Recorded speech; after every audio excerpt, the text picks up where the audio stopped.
In the winter of 1860, in a quiet riverside town on the edge of Pennsylvania's coal country, a man walked into a physician's office with nothing more than what he thought was an ordinary blemish on his back.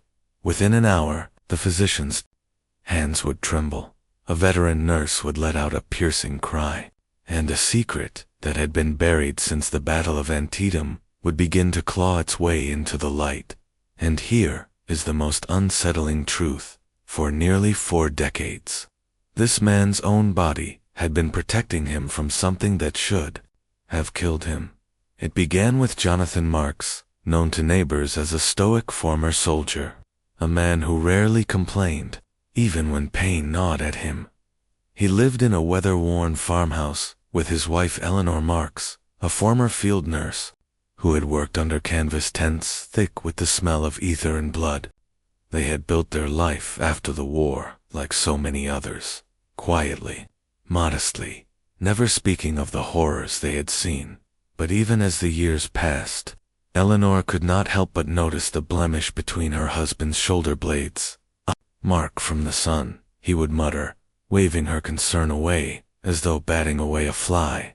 Yet she watched it change. First the edges darkened. Then it began to rise from the skin, taking on a strange uneven shape that caught the lamplight in odd ways. It was a cold evening in February.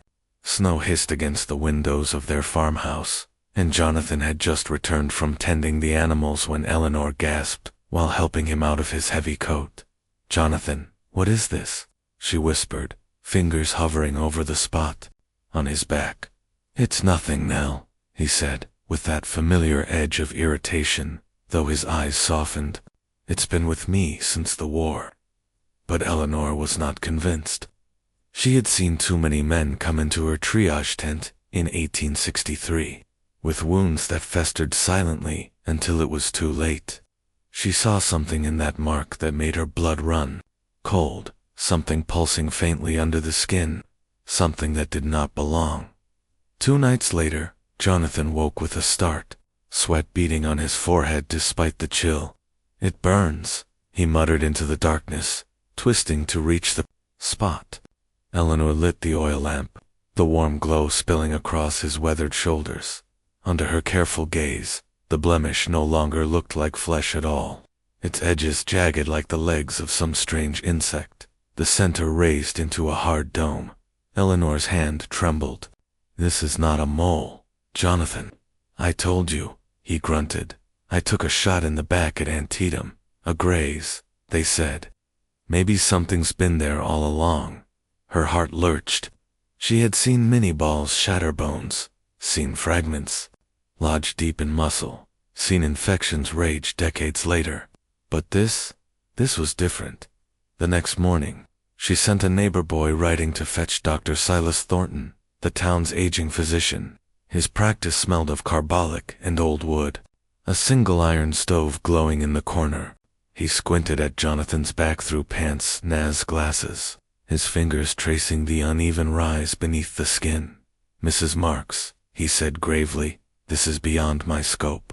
You must take him to the surgical house in Harrisburg. There's a young surgeon there, Dr. Rebecca Winterbourne, sharp as they come." Jonathan protested, but Eleanor's eyes silenced him. Within a day, she had bundled him into their wagon. The frozen road stretching ahead toward the city. Harrisburg's surgical house. March 1860, the smell of carbolic, wood smoke, and iron hung heavy. Lanterns hissed along the walls. When Dr. Wint cut away the coarse linen from Jonathan's back, she froze, scalpel poised mid-air. What she saw was not the usual darkened mole, or even a gangrenous wound. Beneath her blade lay something that looked disturbingly alive, a lattice of tissue threading outward like roots. Pulsing faintly in rhythm with Jonathan's heartbeat. Nurse Patricia, a veteran of countless amputations from the war, leaned closer, and then staggered back, knocking a tray of instruments to the floor with a crash. "Merciful God," she gasped, hand flying to her mouth. "What is that thing?" Eleanor gripped the edge of the table to steady herself. Jonathan turned his head weakly. "What's wrong? Tell me." Dr. Winterbourne's voice was tight, professional. but her knuckles whitened on the scalpel. "Mr. Marks, there's something in here. Something that should not be here. We must cut it out. Immediately. Before I take you deeper into this true account, I'd love to know, what state are you watching from? Let me know in the comments. And if you're fascinated by these dark, forgotten chapters of history, make sure to subscribe so you don't miss what comes next." Harrisburg Surgical House, March 4th, 1860. Jonathan Marks lay face down on a rough oak operating table. His breath came slow and heavy, the lantern light glinting off the sheen of sweat across his shoulders. A faint wind rattled the window panes, carrying in the distant hiss of passing sleighs and the mournful call of a night watchman. Eleanor stood near the door, hands clasped so tightly her knuckles whitened. In her mind she was back beneath those canvas army tents years before, holding down a boy no older than 19 as a surgeon sawed through bone. But this was her husband now. Dr. Rebecca Winterbourne drew in a sharp breath. "Miss Patricia. Chloroform, please." The nurse obeyed, her hands shaking as she poured the pungent liquid onto a folded cloth. She held it over Jonathan's face as he murmured a protest that faded into silence. Scalpel. The doctor commanded. The first incision opened Jonathan's flesh with a wet sound that made Eleanor sway on her feet. The lanterns flickered. Dr. Winterbourne's eyes narrowed in concentration as she separated layers of tissue. What she uncovered drew a low gasp from the nurse. Root-like filaments spread outward from a dark central mass, curling through muscle. As though planted there by some sinister hand, they shimmered faintly with each beat of Jonathan's heart, as if they possessed a life of their own. I have never seen the like," the doctor murmured. "It is neither carcinoma nor simple cyst. The body has built a structure around something." Her voice trailed off as she probed deeper with iron forceps. A metallic ping echoed faintly from within the wound. "Good Lord," Nurse Patricia whispered. "Something's in him." Eleanor found her voice. "What do you mean, doctor? What is inside my husband?"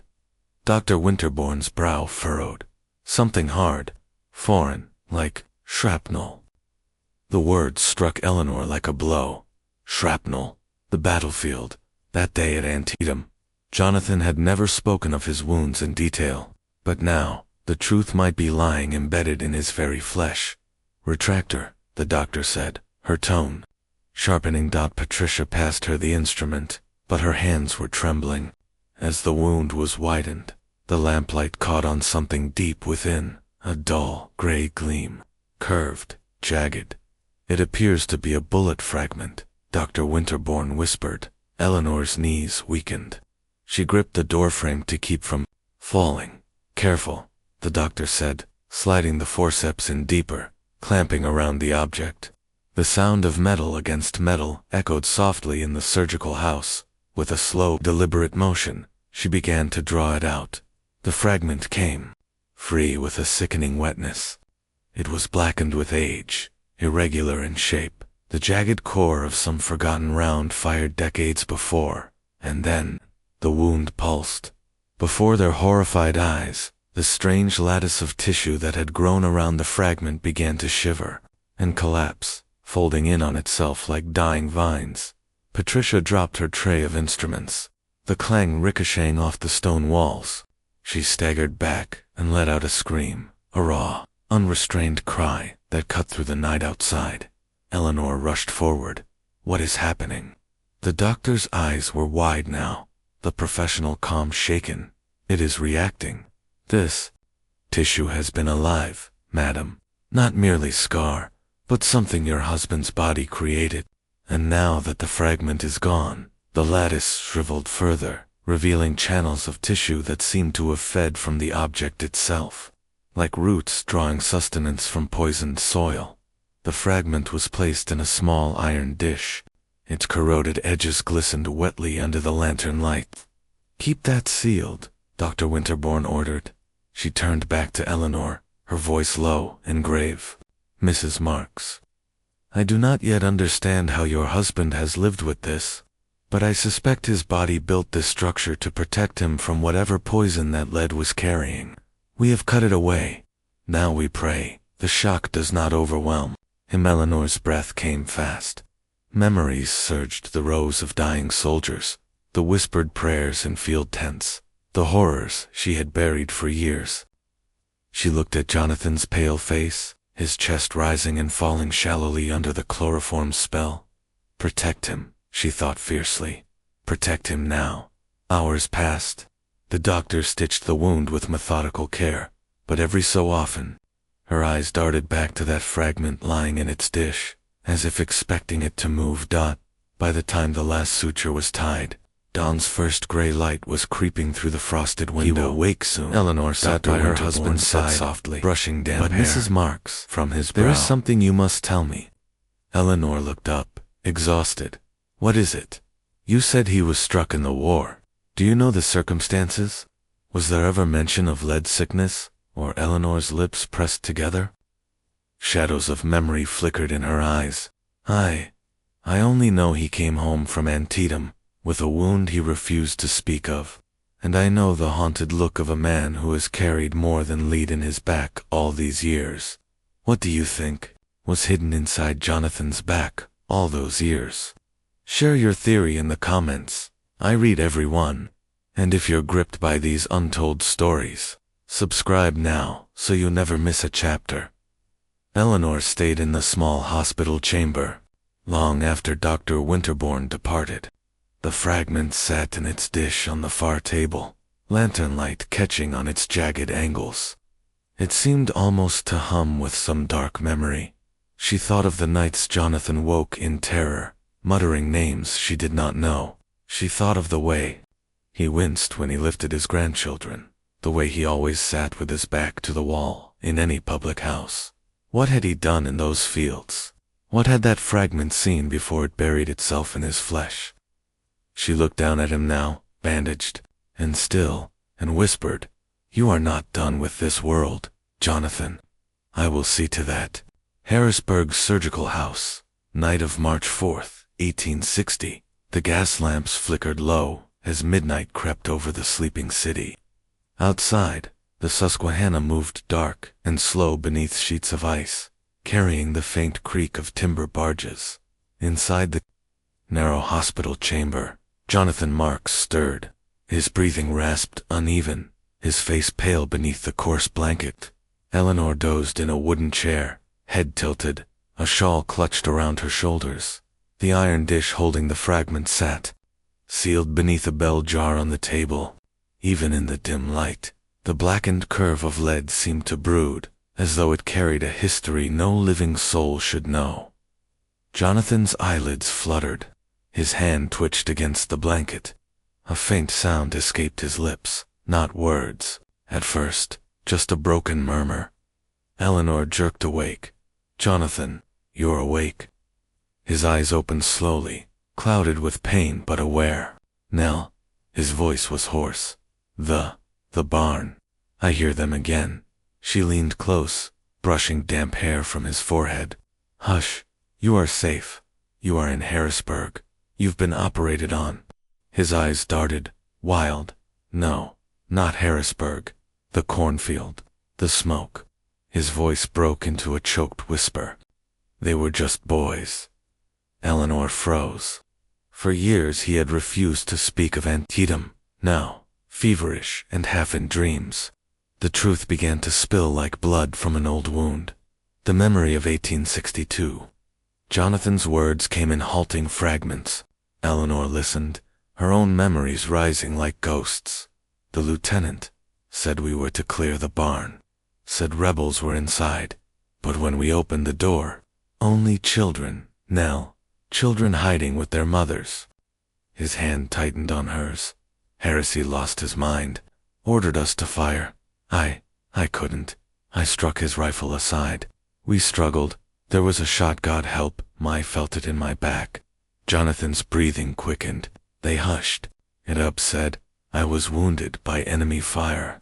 Gave me a medal for it. Nell, a medal for a lie." Eleanor felt tears prick her eyes, but she held her composure, gripping his hand with the same firmness she had used to hold down bleeding soldiers years before. "You saved them, Jonathan. You did what was right." He closed his eyes, a single tear sliding into his hair. 40 years I've carried it, and the bullet? All this time. Morning, March 5th, 1860, by dawn. Jonathan's fever rose sharply, his breathing labored, sweat soaking the bandages on his back.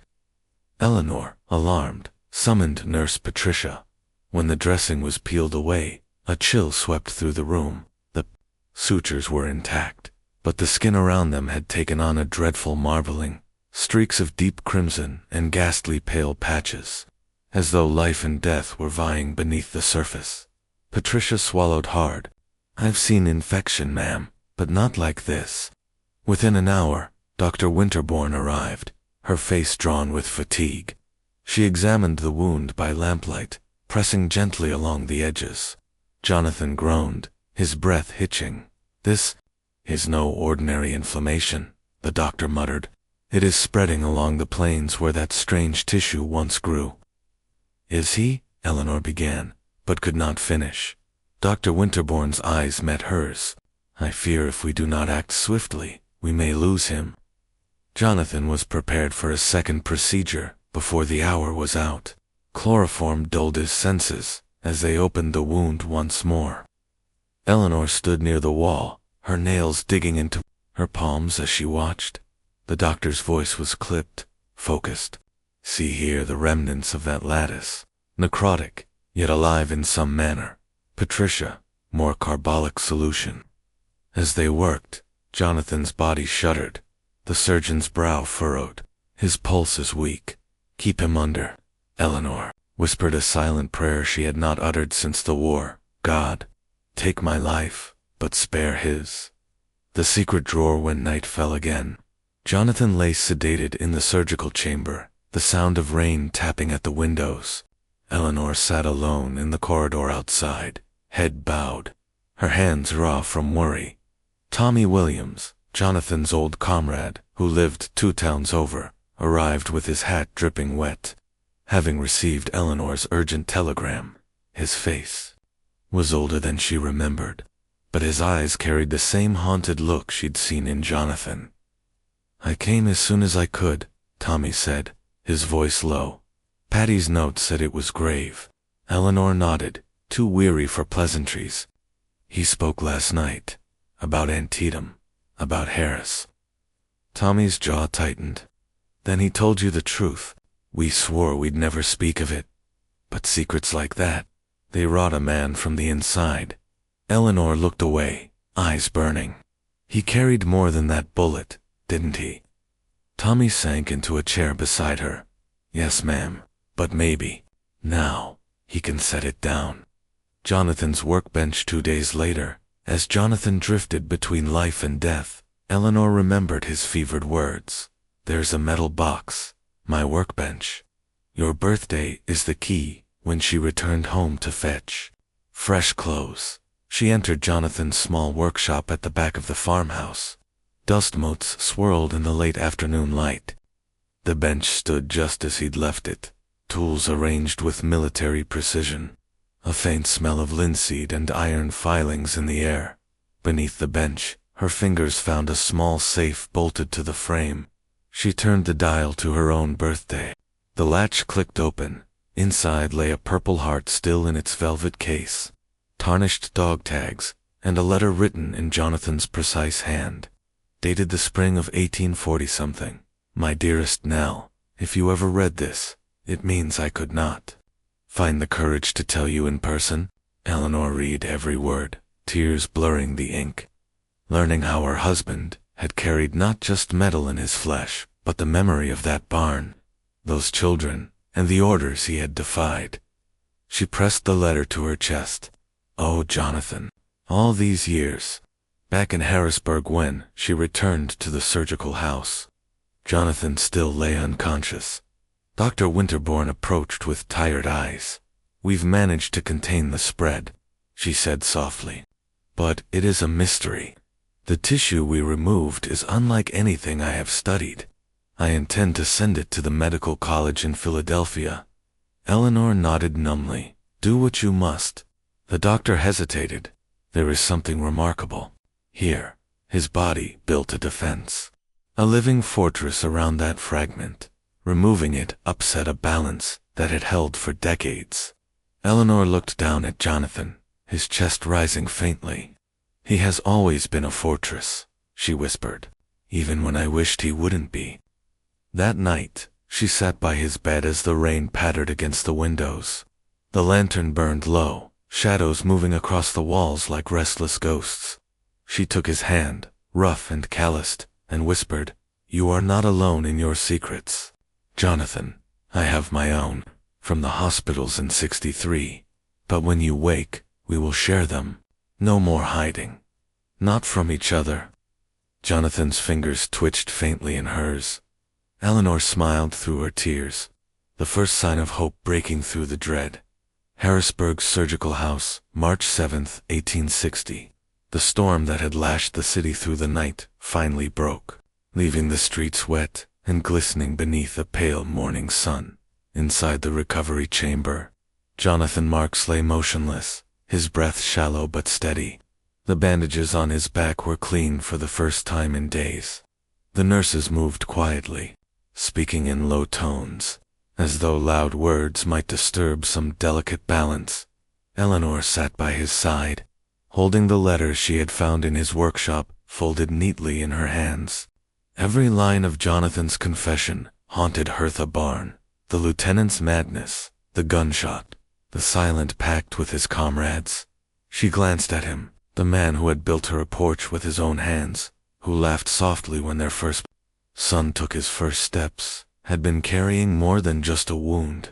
He had been carrying the truth of a war no one wanted to speak of, a whisper in the night that evening. When the lamps burned low and most of the hospital slept, Eleanor felt his fingers twitch in hers. "Jonathan," she whispered, leaning close.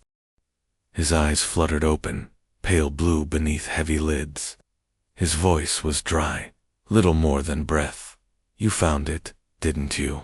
"The letter, yes," Eleanor said, tears filling her eyes. "I found it." His lips trembled. "I never wanted you to know me that way. A soldier who couldn't obey." Eleanor shook her head, gripping his hand tighter. "A soldier who wouldn't murder.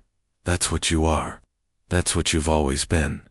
He closed his eyes, a single tear sliding down his temple. "I've seen their faces every night, for 40 years. Then let me see them too," she whispered. "No more secrets, Jonathan. We will carry them together." For the first time in decades, the weight he bore seemed to shift, shared at last. Weeks of recovery. Jonathan's body was slow to mend. The infection receded but left him weak. For weeks he remained in Harrisburg, the surgeon checking the wound daily, astonished at the strange network of tissue that still lingered beneath his body. Dr. Winterbourne told Eleanor one afternoon, "Did something I have never witnessed. It created a sheath, a living barricade around that bullet. Removing it was like removing a keystone from an arch."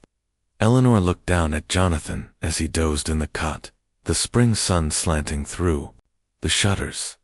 "He's always been building walls," she murmured. "But even walls crumble when the truth pushes through." A visit from Tommy Williams one quiet evening. As the lamps flickered and Jonathan sipped weak broth, Tommy Williams returned. His hat was in his hands, his shoulders stooped, eyes shadowed by years. "How is he?" Tommy asked. "He's healing," Eleanor said softly. "Body and soul, I hope." Tommy nodded slowly, then stepped to Jonathan's bedside. The two men locked eyes, a silence passing between them, heavier than words. "I reckon you told her," Tommy said finally. Jonathan's lips twitched into the faintest smile. She deserved to know. Tommy pulled something from his coat pocket, small worn Bible. "You gave me this in '62 before that last advance. Told me if I made it out alive, to keep it safe. Been in my trunk ever since." Jonathan reached out with a trembling hand. I thought it was lost. Not lost, Tommy said, placing it in his hand. Just waiting to come home. Homecoming summer, 1860. By June, Jonathan was strong enough to make the journey back to the farm. The countryside was green and alive, the air heavy with the scent of wet earth and clover. Eleanor helped him from the wagon, guiding him up the familiar steps to their porch. The wound on his back had healed into a puckered scar, a mark that would never leave him. But his eyes seemed lighter somehow, unburdened. That evening, as fireflies rose from the grass, Jonathan sat on the porch with Eleanor beside him. The fields stretched golden in the setting sun. He traced the edges of the little Bible in his lap, the letter now locked safely away. "You should have left me in Harrisburg," he said quietly. "I was half a ghost already." Eleanor shook her head. "You've been half a ghost for 40 years. But now you are alive, Jonathan Marks." He gazed out at the darkening fields. "Do you think they ever forgive us, Nell, those we couldn't save, those we couldn't protect?" She laid her hand over his. "I think we honor them by living. That is how we make peace." The haunting reflection as the years passed. Whispers of Jonathan's strange case reached physicians as far as Philadelphia and Baltimore. Letters arrived asking for details, for samples of the tissue Dr. Winterbourne had preserved. His story became a footnote in medical journals, a curiosity whispered in lecture halls. The Marks phenomenon, a veteran whose body built a living barrier around a foreign object, preserving him from harm for decades. But for Jonathan and Eleanor, it was simpler than science. It was a testament to endurance, to survival, to the secrets men carry long after the smoke of war has cleared. On a warm evening years later, Jonathan sat alone on the porch, watching the sun sink behind the trees. He reached back, unconsciously touching the scar that remained. In the quiet, he heard the laughter of children playing in the distance, and for the first time in years, he allowed himself to smile.